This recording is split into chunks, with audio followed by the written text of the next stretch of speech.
Hi everyone, in this video I'm going to talk you through how to answer question 5 or 6, which is the writing section, in the paper 1 of the Edexcel GCSE English language paper. In this case I'm using the June 2017 past paper, which you can download from the link below, but the general advice would apply obviously to any paper. Okay, so first of all, the thing to remember is you only need to answer one of the questions. So you either choose 5 or 6, doesn't matter which one you choose. And also, as it says at the top of the writing section, you should spend about 45 minutes on this section. Don't spend less than 45 minutes because this is actually worth 1/4, 25% of your overall marks for the whole GCSE. So you need to spend a decent amount of time on it. And because the reading section on paper 1 is a bit less onerous, a bit less difficult than paper 2, then you should leave yourself plenty of time to do the writing on this one. Okay. One thing to point out is either question 5 or 6 will have images attached to it. If you have a look at the images here, the idea here is that they help you to think of some ideas, especially weaker students or students who don't have such a great imagination will be able to get some ideas so that basically anyone can access this. However, you do not have to use it says you may wish to base your response on one. You could write about a time you met somebody new. It doesn't have to be anything to do with those actual images. Okay. And also that it says your response can be real or imagined. So it can be something that really happened to you in either of the questions, or it could be something that is made up. And another thing to bear in mind is these questions can be answered in quite a loose way. As long as you're vaguely connected to these questions, what the examiner is really looking for is good writing. So the most important thing is that you've written really well rather than that you've really specifically answered the question. Okay, that doesn't really apply to paper 2, where obviously you've got the specific purpose, audience and form, but in the creative one, really they're just trying to give you some ideas of how to be creative. Obviously don't go off completely at a tangent, but don't worry too much if you haven't answered in exactly the way that they've asked you to write about it.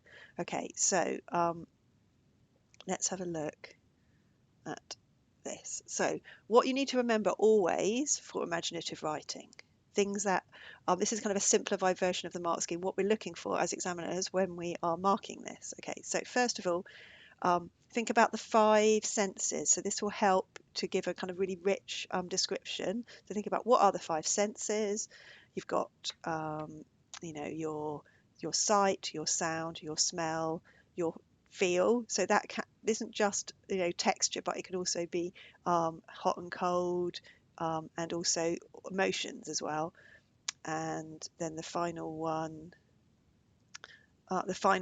which is taste, which obviously isn't always possible, but if you can get as many of those in, it often can give a really good description. And some people who run out quite quickly of things to write about, if they're thinking about the different senses, that will help them a little bit.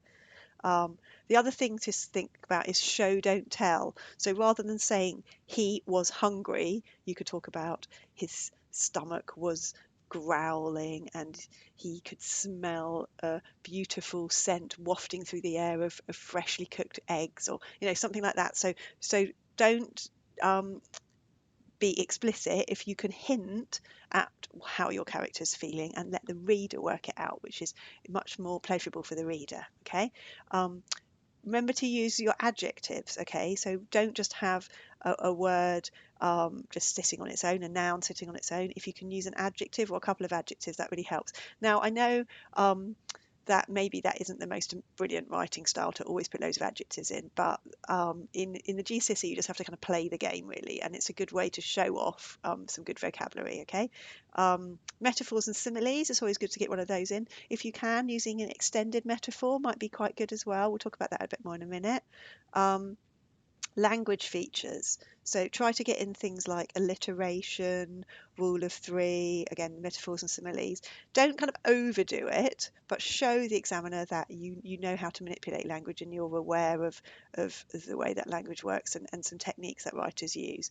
Obviously the best way to learn about these techniques is to read as much as possible, so and then you can kind of steal ideas. a really good place to steal ideas from in the exam is the actual reading text. Now, obviously, you can't just plagiarise or copy the text, but you might be able to have a couple of ideas of vocabulary that they've used, or maybe the scene that has taken place, or you might want to write about it from a different point of view or something. So do use the reading text as some kind of inspiration, and steal a couple of ideas from it if you want to. Okay, and then structure. This is really important, is that to show the examiner that you have structured it in some kind of way, which is really useful to do some planning. A good way you can show structure is using an extended metaphor throughout the text if you can. Another way you can show it is using a flashback, a surprise ending, where perhaps you're writing from a different perspective and then that's only revealed at the end, like whose point of view you're writing from, for example. Or maybe there's a secret that you're kind of hinting at throughout the story and then it comes at the end. And also a return to the beginning in some way. So maybe like an image that you've used at the beginning, you then use again at the end. That's a really clear way to indicate to the examiner that you've used structure. Okay, and then the other, so those really fit in kind of AO5, which is kind of you've got 24 marks out of the 40 marks for this question are based on how well you do these bits. And then AO6 you've got 16 potential marks for, and this is more the kind of SPAG, which is spelling, punctuation and grammar. But really luckily it also includes vocabulary. And so if you're not a fantastic speller, you can kind of make up for it in some way by using really good vocabulary. So I would always say, if you've got a good bit of vocabulary, even if you're not 100% sure how you spell it, put it in there anyway. Okay, and then we kind of mark on a kind of best fit. So if you've got good vocabulary, that will bring up your mark. Okay, also try to use as many different types of punctuation as you can. Again, this is a bit of a kind of just playing the game, but try to get in a question, try to get in some speech, try to use an ellipsis, use commas properly, and if you can, a semicolon looks quite nice. Okay, so try and get confident with using those before the exam. What I suggest to my students is almost have a couple of sort of set phrases using some of this vocabulary, like a set phrase that you use with a semicolon and that you can just kind of shove in there. The same with the fancy vocab, steal some from the text, although obviously, don't steal all of it, but a couple of words would be brilliant. And also have a kind of list of words that you've been memorising over the course of your English course, and that you can really show off and kind of almost like shove in there. Remember to use paragraphs, really, really important. If you forget, then just mark them in afterwards with those two parallel lines. Check that you've used capitals. Okay, so a lot of people forget this. They don't use capitals for names, or they forget capitals after a full stop. So just check that, really. I mean, leave a 5 minutes at the end to check things like that, because that's just silly if you don't do that. And then also try to use a range of different sentences. So make sure you've got at least one short sentence in there for effect, like maybe with an exclamation mark or something. Put in some complex sentences, which are the longer sentences with different clauses, and also make sure you've got a question in there, and also that make sure you've used your question mark. So almost you need a kind of little checklist in your head to make sure you're doing all these things, which is why it's really good to do some practice and get your teacher to check it for you, or if you haven't got access to a teacher to do that, just get some member of your family or friend to do it for you. Okay, so in the actual exam, a really good way to remember to do all these things is to annotate the text. So when you get the questions, so say you're doing question 5, write about a time when you met someone new. So highlight that, so it's about meeting somebody new. Remember, it can be real or imagined, okay? So, and the other thing to remember is when it says you, it doesn't actually have to be you. You don't have to write it in the first person, okay? It could be you or anybody. Some of the exams have said you or someone you know, but again, it doesn't have to be a real person. Okay, so you can write it in third person about somebody you don't know at all, just made up. Okay, another useful thing is this bit. It will always have this bit at the bottom.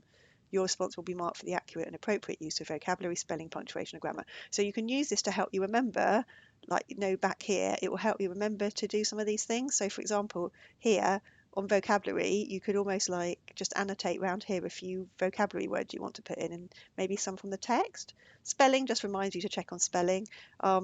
Yeah, I mean, there's not a great deal you can do in the exam to do that if you're not brilliant at spelling, but obviously you have got the text there, so any words that you're using that are the same as in the text, obviously you can double check.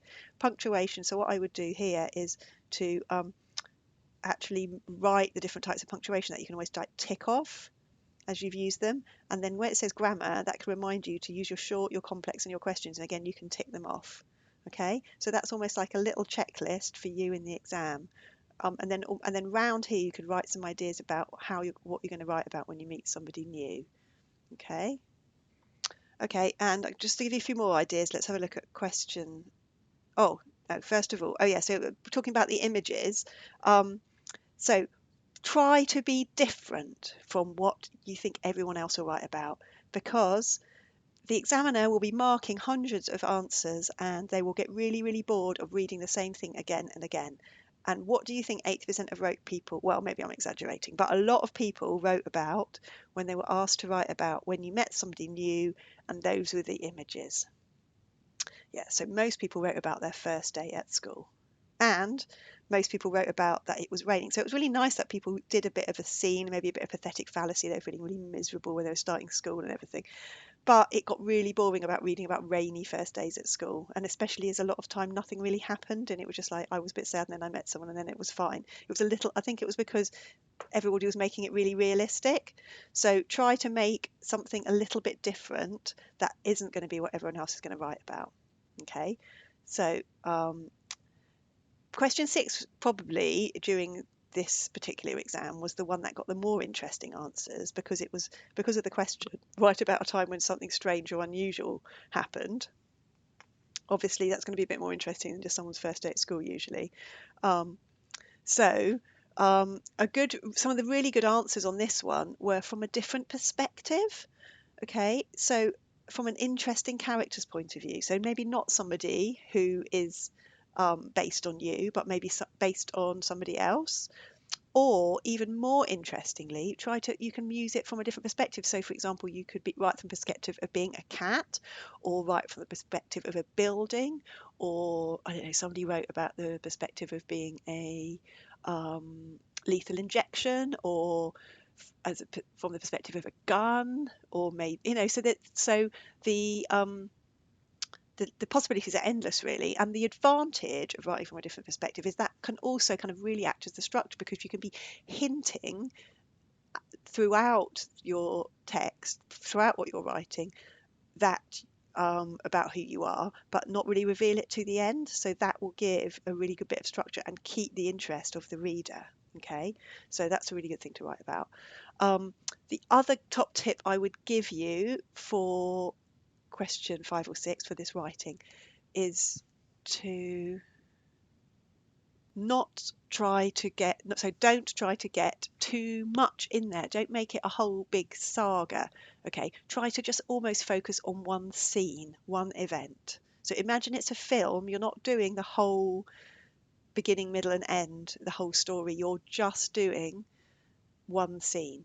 Okay, and then you can almost hint at something that happens before or something that happens after, but just give as much description as possible and as much atmosphere as possible to that one thing that is happening. That's going to be loads more effective than just and then this happened and then they ran away and then they caught this person, and then you're really not it's not going to be that engaging. So try to write a lot about a little thing that happens, and that is going to be a lot more effective.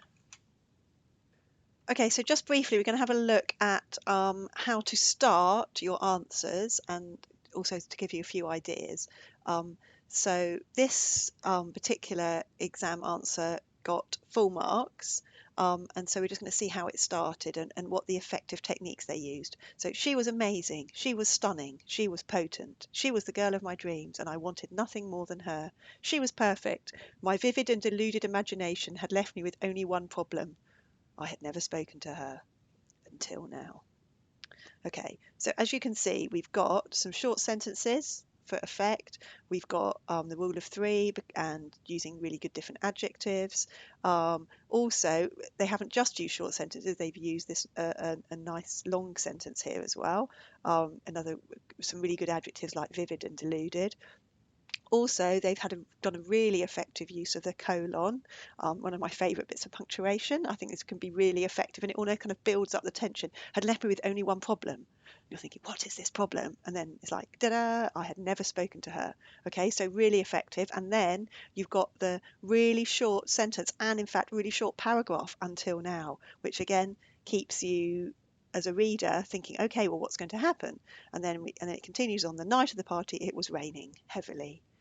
It foretold me what was to come. So then you're thinking, oh, hang on a minute, but raining is normally like something that's quite negative, isn't it? If you're thinking kind of pathetic fallacy style thing. So then you're like, oh no, what's going to happen?